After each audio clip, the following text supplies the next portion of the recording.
N'avais-je pas raison de dire que la Pentecôte est la plus grande de toutes les fêtes chrétiennes?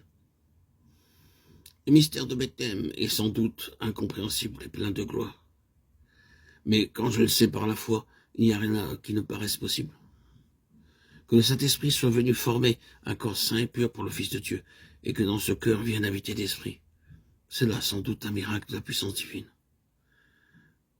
Mais que ce même Esprit vienne à présent habiter les corps d'hommes pécheurs, que le Père lui-même vienne ainsi faire sa demeure en eux. N'est-ce pas là une grâce qui surpasse toute intelligence? Et pourtant, gloire en soi à Dieu.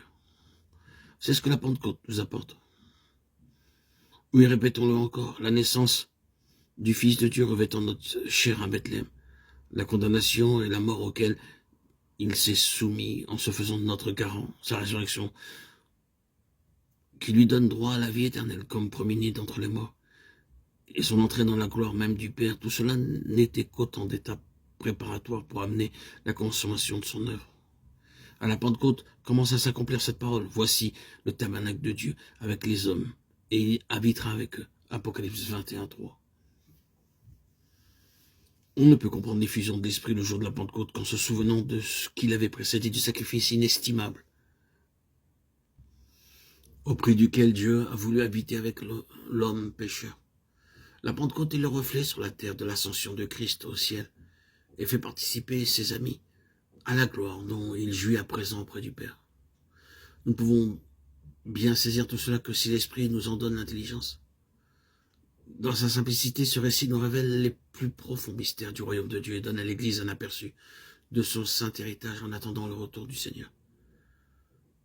Il nous suggère en particulier ce que l'Esprit doit être pour les croyants et pour l'Église, ce qu'il doit être pour les ministres de la parole et leur œuvre, ce qu'il doit être aussi pour le monde encore incrédule.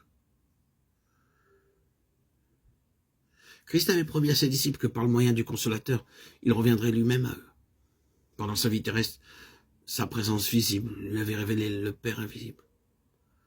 C'était là le grand don que Dieu avait fait aux hommes, et tout ce que les disciples pouvaient alors souhaiter et vouloir.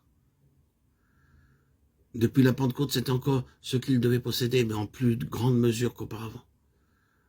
Le but de Christ en entrant dans la gloire était de remplir toutes choses, Éphésiens 4:10.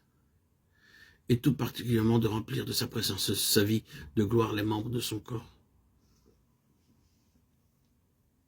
Quand le Saint-Esprit descendit, ils reçurent au-dedans d'eux la vie divine qu'ils n'avaient encore vue qu'auprès d'eux, en dehors d'eux-mêmes.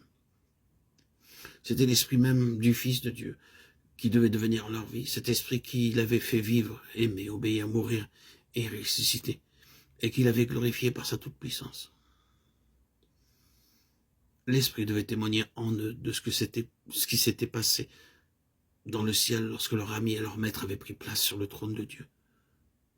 Il devait leur en communiquer et leur ont continué la divine réalité. On ne saurait donc s'étonner comment le Saint-Esprit fut envoyé de la part du Père par le Fils glorifié. Les disciples aient surabondé de joie et de force divine, qu'ils aient réalisé la présence de Jésus et qu'ils se soient répandus en louange sur les œuvres merveilleuses de Dieu. Voilà comment naquit l'Église de Christ. Voilà aussi ce qui doit la faire croître et la fortifier.